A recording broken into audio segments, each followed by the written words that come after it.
Welcome back. We're returning with Cheryl Davis, director of the Leaders of Tomorrow program. And Cheryl, I'm glad you could hang around. Welcome back.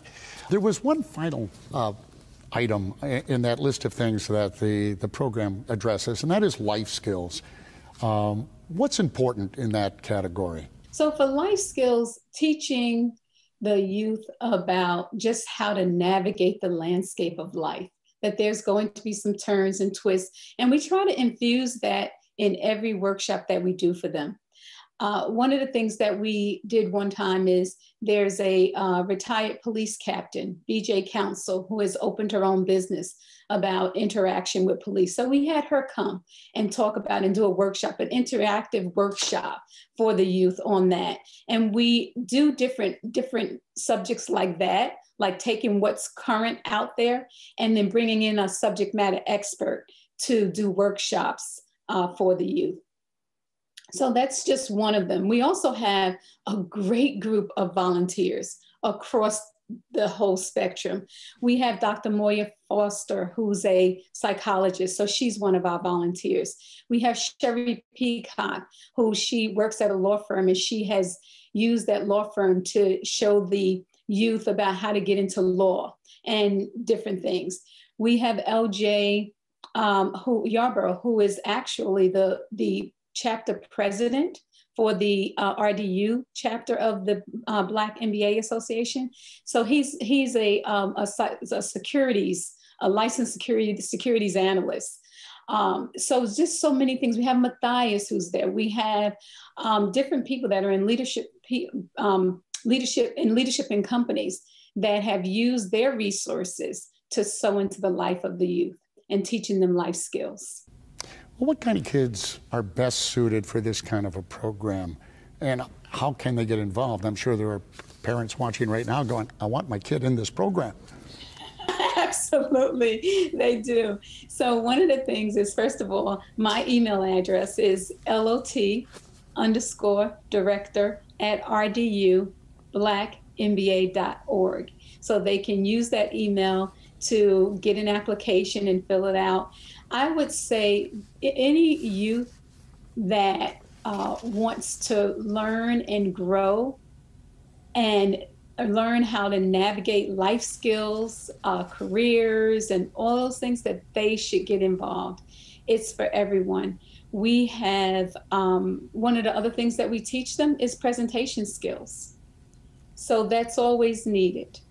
How to really work with different personalities. We have a workshop that we're going to do this year from a entrepreneur. Her name is Susan Height. And so she uses shapes to talk about different personalities. She's going to come in and do a workshop. And also a lot of time now you're working into teams. So we teach our youth also to work, how to work in teams. So those using those different personalities navigates that. How do you work with different personalities?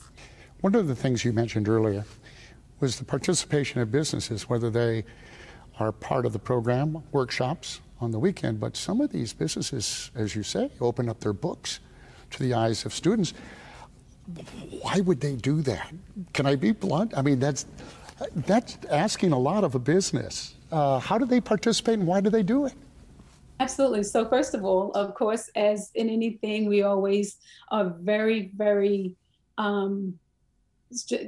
pointed about confidentiality, that the things that they're working with, this is for your development, so we work with them with that. But the companies really want to make a difference. And so they want to get that youth voice of, how does that look? Because they have a consumer base that they're trying to get to also. And they have figured out, what, we may not know enough about this. Let's get a diverse group, of people, youth, to help us with this. So the companies get a lot out of it as well, because they're living their values. They want to make a difference in the world. And every youth represents that. What kind of feedback do you get from the businesses? If you get repeat customers, I guess that's a testament, but what do they say to you? Well, you know what? This is really funny because sometimes they're very surprised at the youth about what they say, what they do. And they're like, wait a minute, we're learning from them. You know what? We may be coming in and doing a workshop for them, but I've learned more, you know? So I think that is the thing, that they've been very surprised that the youth voice is strong. They're very intentional about what they want out of life, and they're very candid. And, you know, they will say to them, why aren't you doing this? You know? So when you hear that, you're like, you know, you're right. We're a global company. Why aren't we doing that? Thank you. How about for you personally? Do you see the transformation of when they first start and to the end, just even in character? What do you see?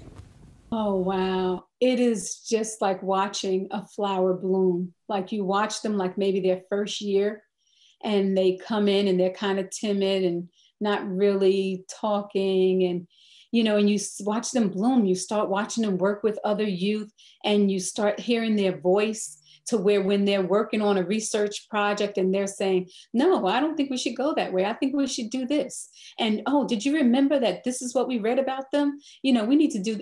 And so you see that. And then like we had Sunny Herden, and she's at North Carolina A&T.